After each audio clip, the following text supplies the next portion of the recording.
In 2004, the Sri Lankan tsunami became a catalyst for lawyers to engage globally to use their skills to eradicate poverty.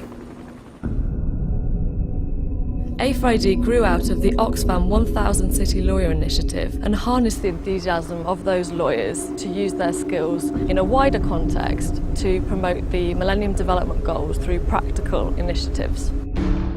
The Millennium Development Goals are guaranteed minimum standards to secure human development, and they were agreed to by world leaders under the auspices of the UN towards the end of the last century. Their target date of achievement is 2015.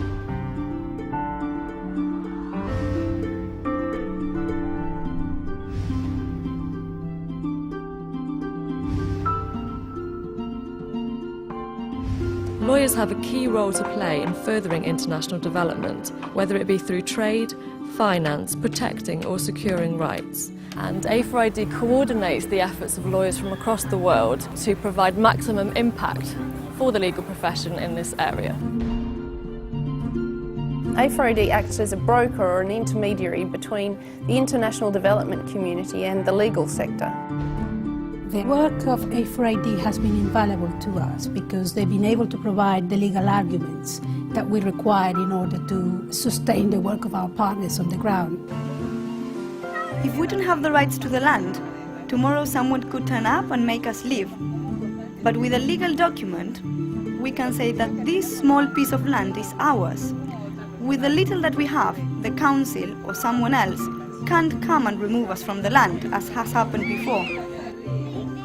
We are a charity and we don't have enormous amount of resources to fund this invaluable piece of work. And I think in that respect, A4ID has been an avenue that we have been able to capitalize in order to maximize the limited resources we have. I'm contacted by development organisations from all over the world who don't have access to legal services. They contact me, sometimes with little idea of what legal needs they have, sometimes with a very clear idea of what they need at that particular time. Sometimes one underestimates what a part the law and legal services can play to help solve or contribute to solving some of the world's problems. And one of the beauties about A4ID's model of deploying experts in their expert field is that it levels the playing field. To a degree, it levels the playing field between the developed world and the developing world. I think it's fundamental to being a lawyer that you're willing to use your skill set to help other people where they can't get access to legal advice. It's in our interests, it's part of our job, it's a duty of a lawyer to make his skill or her skill available. Linklaters has involved lawyers from 7 of our offices around the world in A4ID projects. I firmly believe that somebody who's never done any pro bono work has missed out on a lot. There's an opportunity there. It's interesting, it's generally different, and it gives you a picture of the world which you just don't have if you sit in a highly commercial city law firm. I sort of am a person that tries to speak 2 languages, that of understanding what it is that the development organisation needs and translating that into words that lawyers will quickly connect into. Working with A4ID has provided all of the lawyers in all of our offices in the US, Europe and Asia with the option to take on meaningful pro bono work. So we've been very pleased that A4ID has been offering these wonderful opportunities for all of our lawyers to consider. Advocates for International Development, A4ID, gave me the opportunity to work in a way that I wouldn't normally have the opportunity to work. I collaborated with a commercial specialist in a different set of chambers and a human rights specialist in yet another set of chambers to provide for the benefit of the client a cross-disciplinary approach. A4ID exists so that lack of access to lawyers isn't a barrier to international development for the world's poorest communities.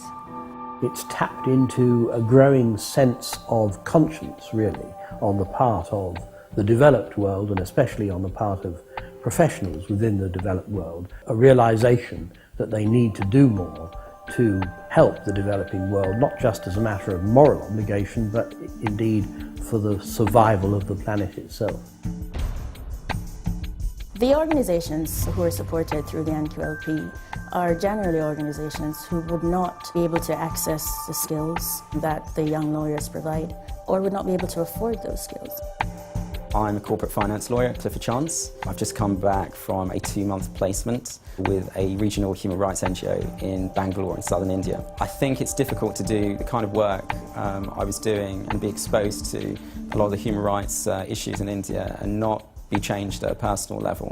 They don't just sit in an office. They very much get engaged with the work that the partners do, whether it's children's rights or women's rights or looking at child labour issues. They are involved in the communities, they work with the stakeholders that the partners engage, and they get to see firsthand the impact that the partners' work has on these target groups. A significant part of A4ID's role is to facilitate the sharing of knowledge and expertise.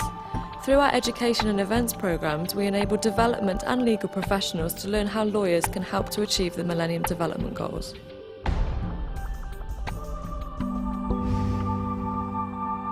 Just when you think, hey, yeah, things are rough, evil seems to be unstoppable, you are exhilarated to discover there's a thing called advocates for international development. Hey, you are fantastic. Did you know that? My admiration for the organisation has grown as the organisation has grown. If you look at what constitutes the obstacles towards the achievement of the Millennium Development Goals, an awful lot of them have their roots in ineffective or poorly working legal frameworks. Did you know that in a country like Malawi, there are fewer lawyers than there are in the average country town in the UK? They need help. They need a level playing field. The US government can turn up at international negotiations with whole teams of lawyers who are able to simply apply the pressure of volumes of paper. People always need help accessing the law and navigating their rights, and I think it's a really crucial way that you can invest your energy and enthusiasm to have a really tangible impact helping people around you. Charities such as Advocates for International Development have the potential to make a huge difference. Helping develop policy in areas where legal frameworks are not yet set up or are weak. Lawyers have a huge role to play in development. I would suggest that if you're hesitating, don't. Get involved, do what you can, you'll be better for it. And so will the world.